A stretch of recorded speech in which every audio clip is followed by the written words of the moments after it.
Oke, teman-teman, kita jumpa lagi bersama saya di channel ini.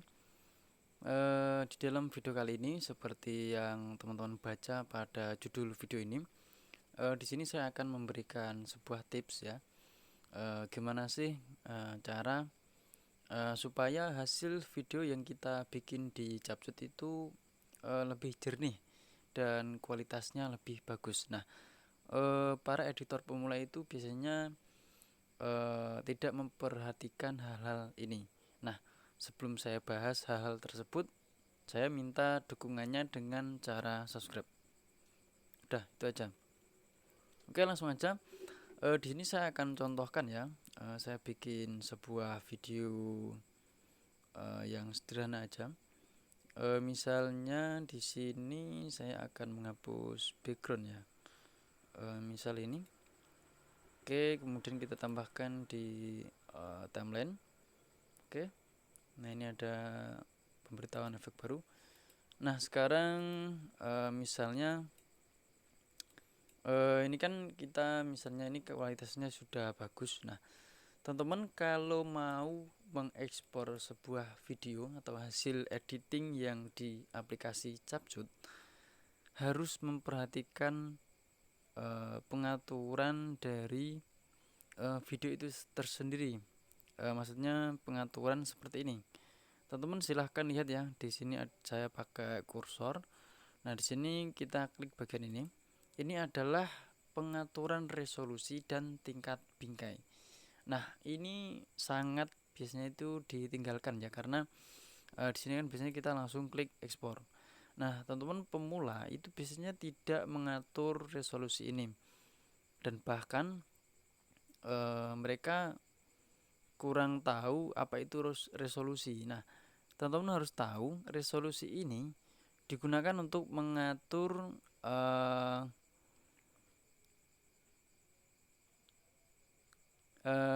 gampangnya gini deh, kalimat yang mudah. Kalau resolusi di dalam video ini tinggi, maka video itu dilihat di layar yang sangat lebar itu tidak akan pecah. Kalau resolusinya rendah, maka kalau misalkan video ini dilihat di layar yang sangat lebar, maka video tersebut akan pecah. Nah, itu resolusi ya, penjelasan yang mudahnya ya. Nah, kemudian di bawah itu ada tingkat bingkai. Tingkat bingkai itu biasanya disingkat FPS. Tingkat bingkai ini, kalau misalkan teman-teman melihat sebuah animasi pergerakan, nah itu halus dan tidaknya itu diatur di tingkat bingkai ini. Semakin tinggi tingkat bingkai yang teman-teman atur, maka semakin smooth dan semakin halus sebuah pergerakan dalam video. Nah, saya contohkan gimana supaya hasil yang kita ekspor itu memenuhi apa yang kita inginkan. Kalau misalkan teman-teman pengen hasilnya itu bagus dilihat di HP, saya sarankan cukup memang 1080p ini cukup ya, cukup bagus dan jernih. Tapi kalau misalkan teman-teman pengen yang lebih tinggi, silakan digeser pengaturan resolusinya ke yang paling kanan atau mentok atau 4K. Nah, kalau misalkan teman-teman tidak mau terlalu tinggi dan tapi masih jernih ya, pengaturan yang pas itu 1080p ya. Teman-teman harus tahu dulu, semakin tinggi resolusi maka semakin besar file tersebut menghabiskan memori, karena filenya kan semakin besar ya, ukuran filenya semakin tinggi. Nah, tingkat bingkai juga sama. Biasanya itu kita atur di 60 fps, cuman menurut saya pribadi 50 fps itu sudah sangat smooth ya. Nah, teman-teman di sini sudah diberikan sebuah informasi di bawah ini ada perkiraan ukuran file. Ketika saya mengubah tingkat bingkai dan resolusi, maka perkiraan ukuran filenya juga akan berubah. Misal di sini kita pilih 60, nah di sini bertambah jadi 134. Nah, biasanya kan teman-teman itu mengatur di 30 fps.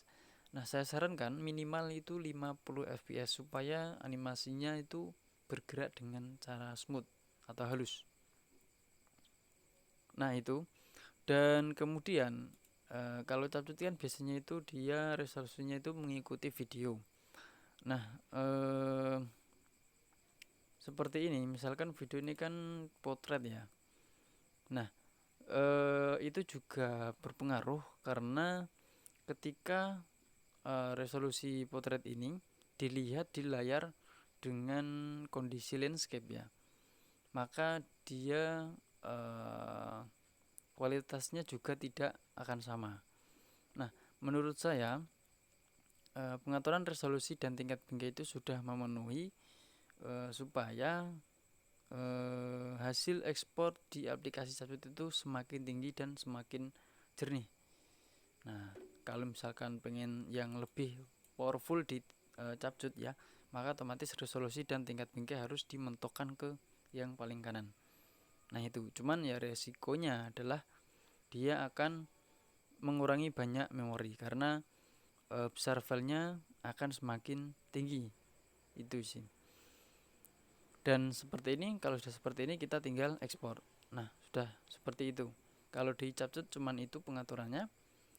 Dan sebelumnya saya sudah bikin sebuah tutorial gimana sih cara mau agar animasi yang kita download itu semakin menarik dilihat ya.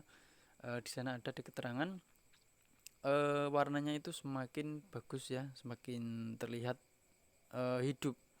Nah, saya akan kasih linknya di deskripsi maupun di link rekomendasi di atas ya. Silahkan dicek nantinya. Jadi itu kesimpulannya, kalau kita pengen hasil ekspor di aplikasi Capcut semakin jernih adalah dengan mengatur resolusi dan mengatur tingkat bingkai atau FPS. Saya sarankan atur ke sesuai dengan kebutuhan teman-teman. Jangan di langsung mentokin seperti ini. Itu akan mengurangi banyak memori. Hanya itu yang bisa Yulik KT sampaikan. Semoga bermanfaat. Jangan lupa subscribe, like, share, dan komen. Dan jangan lupa tanyakan jika ada yang perlu ditanyakan. Terima kasih.